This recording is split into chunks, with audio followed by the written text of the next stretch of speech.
Hello, my name's Jonathan Saldivar, and this is The Adventures of Tom Sawyer by Mark Twain. Mark Twain's Tom Sawyer is regarded as classic literature, and I agree.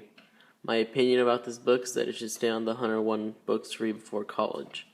If you read this book at face value, it's a good story that will make you laugh, but it's really transformed to a great novel when you delve into it. Tom Sawyer is the protagonist in this novel. Tom is an imaginative boy who acts as a natural leader to his town. Huckleberry Finn is one of Tom's friends, but a boy who lives in the outskirts of middle-class society. Injun Joe is a villain in this novel. Joe is half Native American, a drunkard, and a murderer. I this video because it's a perfect example of Tom. He outwits his friends in doing his chores for him.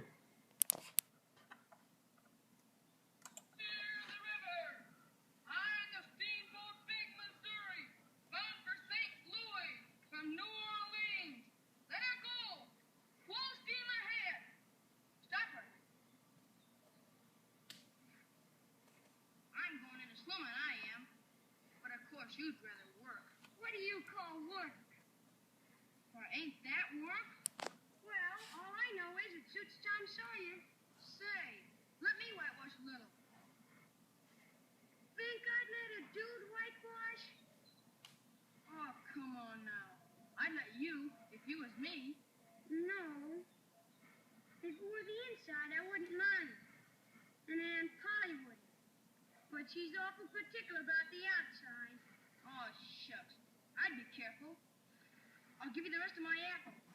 Well, here, no. I'm a thief. And I'll give you this, too. Ain't that a humdinger? What is it? It's a knob off a brass door knocker. All my life I wanted a knob off a brass door knocker. Well, here. Quick, before I change my mind.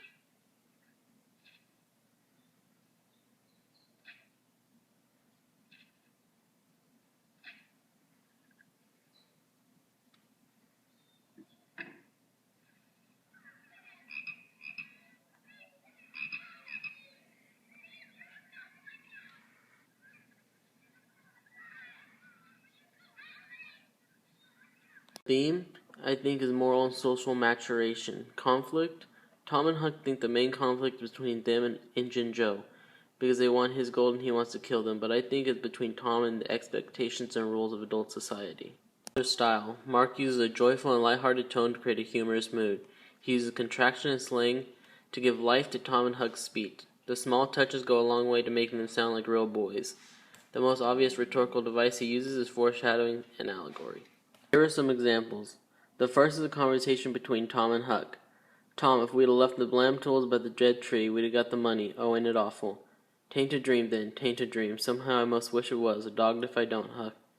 The second is part of the allegory. For the most part, Tom dreamt of running away and becoming a pirate, soldier, or a robber. They think there are fun ways to spend their pastime and escape from their ordinary life. It's ironic, then, that the author introduces a villain with the same traits. By the end of the novel, Tom and Huck came to the realization, being rich ain't what it was cracked up to be. It's just worry, worry, sweat, and a wishing you were dead the whole time. For a book to be on the list, it's got to be more than just a good read. It has to have figurative language and rhetorical devices that can increase your depth of knowledge. The biggest allegory in this book is about the pirates. They start off as a band of explorers looking for treasure, and they find it under a cross, bringing up the old cliche, the X marks the spot. Critique. The main argument against this book and why it's even banned in some schools is because of the use of the N-word. I went online and found this lady ranting about it, and here's what she said. At what age is it that kids should read books that insult them? The N-word is insulting. It is demeaning when he wrote it, and it is demeaning now. I don't know middle schoolers, but I wouldn't press on any of them but the most sophisticated of them. And I wouldn't suggest it to a black teen. My rebuttal. Before I begin, I want to say that I do not agree with or defend the usage of this word. With that being said, I want to point out that this book was written in 1876. The word adds a historical viewpoint to the text. At the time it was written, the word was commonly used throughout America. When you get to college, you're not going to have a choice to read books you agree or don't agree with. So the word usage is going to be the least of your worries. I believe you should read this book because it's a great story, and it makes analyzing fun.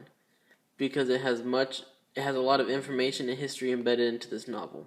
My works cited, the first is the book, the second is where I got the the rant from, and the third is the video I got off of YouTube.